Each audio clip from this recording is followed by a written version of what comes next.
UPSC படிக்கும்போது நம்ம எப்போதிலிருந்து இந்த ஆன்சர் ரைட்டிங் பண்ணுறத ஆரம்பிக்கலாம் அப்படின்னா நல்லா புரிஞ்சுங்க. என்றைக்குமே நம்ம விஷயம் தெரியாமல் ஆன்சர் ரைட்டிங் ஸ்டார்ட் பண்ணக்கூடாது. அப்போ விஷயம் தெரியணும் அப்படின்னா என்சிஆர்டியை ஃபுல்லாக படிங்க. ஓகேவா? ஸோ என்சிஆர்டி தான் வந்து பார்த்தோம்னா பேஸ். அவங்க வந்துட்டு ஒரு யூபிஎஸ்சி ஆஸ்பிரண்ட்டுக்கு என்ன மாதிரியான ஒரு ஐடியாலஜி இருக்கணும், மைண்ட் செட் இருக்கணும் அப்படின்றத 6th-லேருந்து 12th புக் வரைக்குமே வந்து பார்த்தோம்னா அங்கங்கே வந்து வச்சுருக்காங்க. ஸோ அதை நீங்கள் ப்ராப்பராக படிக்கிறது மூலிமா ஒரு நியூட்ரலான ஒரு மைண்ட் செட்டில் உங்களால் இருக்க முடியும். ஒரு நிர்வாகத்துக்கு தேவையான ஒரு மைண்ட் செட்டை வந்து எடுத்துக்க முடியும். ஓகே, ஸோ அப்போது ஃபஸ்ட்டு என்சிஆர்டி அப்படின்றது அடிப்படை. ஓகே, அந்த அடிப்படையை தெரிஞ்சதுக்கப்புறம் நீங்கள் அதை டெஸ்ட் எழுத ஆரம்பிக்கணும். ஓகே, அப்போது எப்படி நீங்கள் ஆரம்பிக்கலாம் அப்படின்னா ஃபஸ்ட்டு விஷயம் என்சிஆர்டியில் இருக்கக்கூடிய சிம்பிள் டெஃபினேஷன்ஸ்லாம் வந்து இருக்கும். ஓகேவா? What is air, what is wind, okay, so what is industry, what is primary sector, what is secondary sector, இந்த மாதிரி வந்து பார்த்தீங்கன்னா ஒரு சின்ன சின்ன மைக்ரோ டெஃபினேஷன்ஸ் அப்படின்றதெல்லாமே இருக்கும். அந்த டெஃபினேஷன்ஸை நீங்கள் ஃபோக்கஸ் பண்ணுங்கள். ஓகேவா? அதை வந்து எழுதி பாருங்கள். அதை வந்து பைஹர்ட் பண்ணி நீங்கள் எழுதி பாருங்கள்.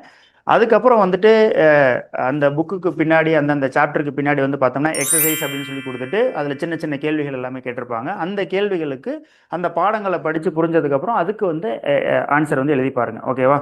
ஸோ இதெல்லாம் முடித்ததுக்கப்புறம் அதுக்கப்புறம் ஆன்சர் ரைட்டிங் அப்படின்றத நீங்கள் ஸ்டார்ட் பண்ணலாம். ஓகேவா? ஸோ அப்படி ஸ்டார்ட் பண்ணுறீங்கன்ற போது தான் உங்களுக்கு அந்த யூபிஎஸ்சியில் என்சிஆர்டியோடைய அந்த குவாலிட்டி, என்சிஆர்டியோடைய அந்த ஐடியாலஜி குவாலிட்டி அப்படின்றது உங்களுக்குள்ளே வரும்.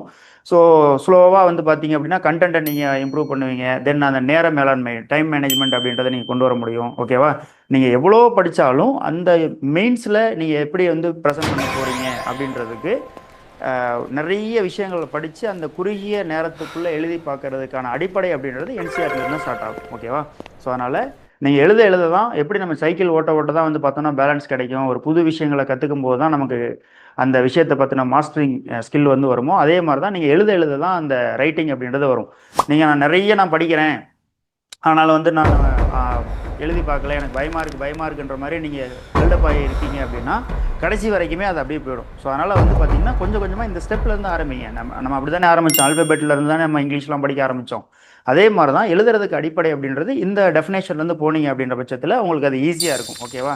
ஸோ அதனால் இல்லை அப்படின்ற பட்சத்தில் வெற்றி வாய்ப்பு அப்படின்றது தள்ளி போகிறதுக்கு வாய்ப்பு இருக்குது. ஓகேவா?